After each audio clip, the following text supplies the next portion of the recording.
Hey everybody, how's it going? Today I want to discuss what I think is blackpilling a lot of workers in America and what I think is causing a lot of people to not go back to work at the jobs that they had prior to the pandemic. In this video that I did a few months ago, the absolute TLDR of this is that a lot of people were screwed prior to the pandemic, but they were just barely scraping by. Once the pandemic happened and they realized that they were disposable as employees, they gave up. Maybe they moved back in with their parents. Maybe they moved into their friend's couch. If they had no ability to afford where they were living and they were totally screwed, they're at a point where they're reevaluating their life. And once you get someone to that point, they're not exactly in a rush to go back to a job that paid them $8 an hour. I went over that in this video as well. A lot of people realized, well, at least I had job security in the job that barely paid me anything. I didn't even have that. Might as well pursue my dreams, start my own business, become a freelancer, anything else. There are many reasons that people are deciding that they're not going back to the old jobs that they had before.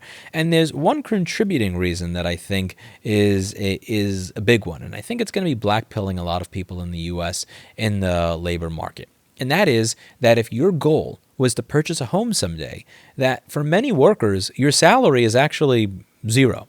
You may think you've been making money over the past year, but effectively, your salary was zero. If you're measuring your salary in housing prices rather than measuring your salary in US dollars, you might actually be negative. So this is an article from Bloomberg, and admittedly, this covers New York City real estate, but we're going to cover other parts of the country shortly. It says New York City's prime neighborhoods see big jumps in home prices. This is October 27th. In the third quarter, Manhattan's Greenwich Village and Chelsea, expensive to live in areas, saw prices jump anywhere from 20% to 24%. The Upper West Side median rose 20%. Brooklyn's prime neighborhoods, pricing increased 20%, 17%. This is insane for 1 year.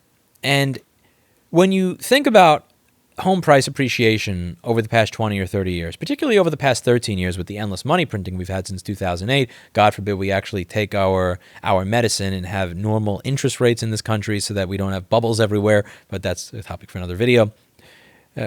Home prices have just continued to appreciate and appreciate and appreciate and appreciate and appreciate.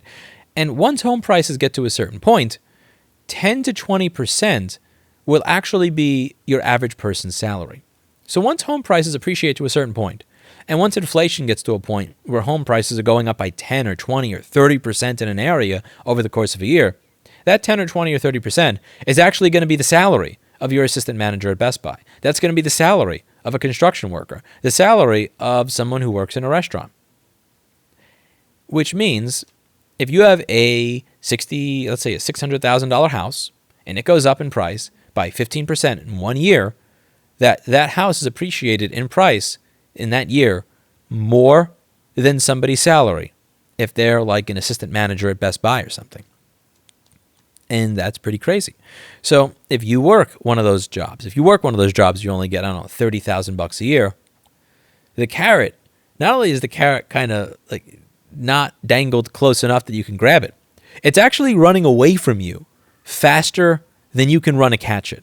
So I've said that, the carrot that people were dangling in front of employees here and here was that carrot that, if you do your 50 or 60 hours of miserable work for this crap pay, at the very least, you'll be able to live in an apartment with 2 or 3 roommates, and you'll have some basic job stability. Now, if we're talking about having the carrot of the ability to have a home someday, even if you're working, that carrot is running away from you at 30 miles an hour, and you're running to try to get the carrot 14 miles an hour. You're still closer to the carrot than the people that are not working at all, the people that are just sitting down and going 0 miles an hour. You're still closer to the carrot than them. However, the idea that the carrot is moving away from you faster than you're moving to it means that you're not going to catch the carrot, which makes you wonder, maybe I'll never catch the carrot. If I'm never going to catch the carrot, then what the hell am I doing? Spending 60 hours of my week, of my life, time that I will never get back, doing something that I despise. What's the point? What's the point if my salary is effectively zero when I measure it according to something that I want? And I think more people want home ownership and more people are looking at this than people think. One of the things that people talk about in America all the time is freedom. And one of the things that I use to measure my freedom is how close am I to owning an apartment, owning a condo, owning a house, so that I don't have to pay rent anymore. I know there's property tax, but if you live someplace with 0.7% property tax, 0.7% property tax on an affordable home is way less than the average rent someone spends in an apartment. You get my point. The idea of owning your home, The idea that somebody else cannot just kick you out of your home. The idea that if you're not able to make a rent payment because you lose your job or something happens, you just want to quit, but you can still come home and call this home, that is a big part of the American dream. Owning your home is a big part of the American dream, not having to pay rent to somebody else. And if that dream is actually running away from you faster than you can run to catch up to it, you may find a lot of people that say screw it, because that is very, very depressing. Now, I know what you're thinking. That's New York City real estate. New York City is very expensive. Let's take, I don't know, let's say a suburb in the middle of New Hampshire that's kind of dead, that has less than 5% the population of where I am right now. Take a look at something like this. I know this is a Zillow estimate. These things are not always the most accurate, but they're kind of close to where the market is.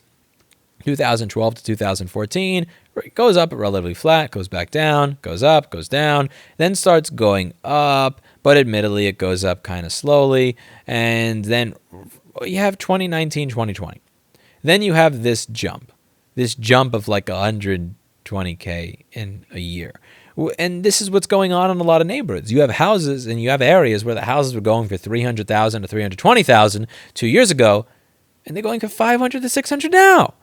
Which means that even if you were making $100,000 a year, your salary, again, in terms of housing prices, was effectively zero. If you measured your salary in housing prices, you were probably making negative if you were a lower earning worker.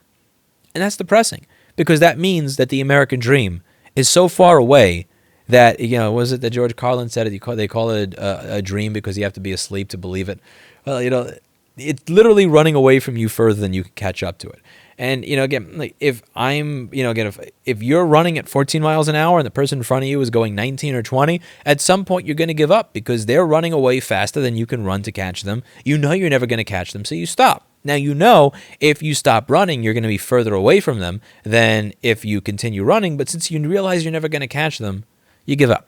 And again, if somebody is making $40,000 a year, they are better off than somebody making zero. By far, they are better off. They are in the job market. They are meeting people. They are demonstrating to others that they have skills, and those other people may eventually be people that hire them. They are, making connections, networking, meeting with people, talking with people. Doing something is going to be better than doing nothing.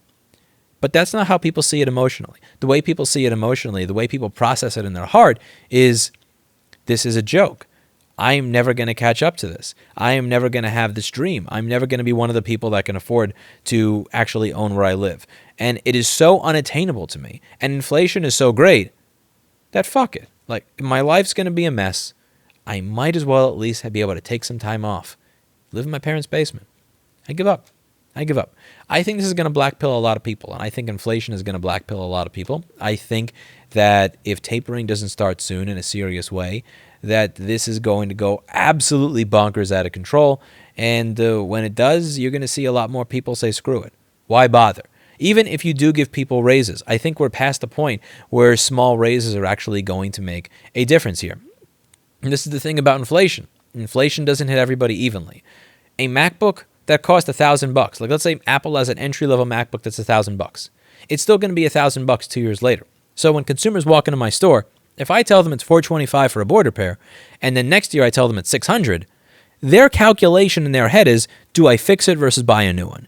And if the price of the MacBook that they can replace it with is still $1,000, then that math has not really changed, even though my costs have gone up, even though my employees have apartments or houses that cost more. My employees have to pay more for gas. My employees have to pay more for food. I cannot charge the customer more money because I need that calculation that they do. Is it worth it to fix it versus buy a new one? That requires that my price stay here. If I raise my price at the same rate as housing prices or gas prices or everything else is going up, if I raise my prices to match that, then there are customers that I will lose. Not all businesses are richer because of inflation. Again, I am not richer because inflation occurred. Just because housing prices went up, just because gas prices went up, does not mean that Rossman Repair Group, Inc. in and of itself is now either A, richer, or B, able to charge more money for goods and services and parts and without risking more people saying no. And this is the same for many businesses across the country. Some businesses can increase their prices and their customers are going to pay it. They have to pay it. They have no choice, or they're just in a position where they're able to increase prices and, well, suck it. They have to deal with it. You have no choices. Other people are in industries where if they raise their prices at all, people say, screw it, it's not worth it anymore. And that's the horrible thing about inflation, is that it hits different groups of people differently. People just say, well, why don't you just raise your salaries to catch up with inflation? I don't raise my salaries to keep up with inflation because I am not richer simply because the government decided, here's $5 trillion, everybody, YOLO, have fun. That doesn't increase my that's not going to make me a richer human being because that happened. But it is going to mean that asset prices go up. It is going to mean that commodity prices go up, and that is going to result in everybody being poorer. If this is not put under control soon, I think you're going to find that a lot of people become more and more black-pilled at the idea of having basic entry-level jobs or entering the workplace at all. Again, it's demeaning. It's embarrassing. Again, I'm not saying this to make fun of you. I want to be clear. If you are a construction worker, if you're an assistant manager at Best Buy, if you're working at a restaurant for $40K a year, I'm not saying this to make fun of you. I understand your pain, and that's why I'm pointing this out. I want to be clear. I'm not making fun of you, and I'm not laughing at you. I'm doing that, I don't know, you ever see that like a sad Wojak thing where he has like the happy face, but he's crying behind it kind of thing? Like it's kind of like that I have going on right here. If you're making $40,000 a year and your salary is not even keeping up with the increase in the cost of houses where you live, like I understand why you're looking at this and saying, screw it, I give up. And somebody has to do something about this, and by do something, I mean not continue to print more money and stoke inflation so it gets worse and worse and worse. Or there's just going to be more people that say, screw it. Like again, if this ladder is just missing a bunch of rungs, then why am I going to climb it? If that carrot is running away faster than I can run, why am I going to try to run to catch it?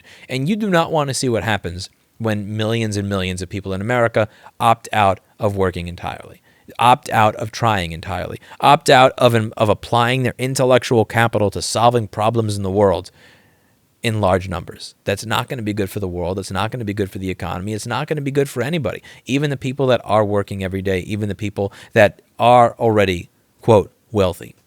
That's it for today. And as always, I hope you learned something. Let me know what you think in the comments down below. I gave Mr. Clinton 20 greenies so that he would shut up for this video. He was screaming like a lunatic before. Usually 3 or 4 greenies, and he's okay. 8 greenies used to be enough to end the Clinton shortage on the channel. And today, he actually required 20 greenies, and he would not stop. He's this cat is going to get so big, he's not going to fit on the damn armrest anymore. You're going to see this thing fall off and crumble. And anyway, see you all in the next video. And again, if you are a worker, just kind of let me know what you think in the comments down below. Again, I was an employee at Model Sporting Goods. I worked at a furniture store in the Staten Island Mall. I worked at 3P Home Delivery. I worked as a waiter for about 40 minutes, but I got fired for being one of the worst in the world. I worked at Avatar Studios, and then I started my business. But I've spent, at this point in my life, I've spent way more time as an employer than as an employee. So it's very possible that I just don't have the perspective of your average employee or worker in America anymore. So I kind of want to understand what your perspective is. What do you think of everything I've said in this video? What do you think of housing costs going up literally faster than the rate of the average person's salary in America? What do you think that means? Do you think that this is going to be addressed by a giant, massive crash of asset prices, the stock market, everything else? Or do you think that we are just going to go full steam ahead and devalue the dollar into complete shit prior to actually addressing this and dealing with it as it is? Let me know. Comments down below, and see you in the next one.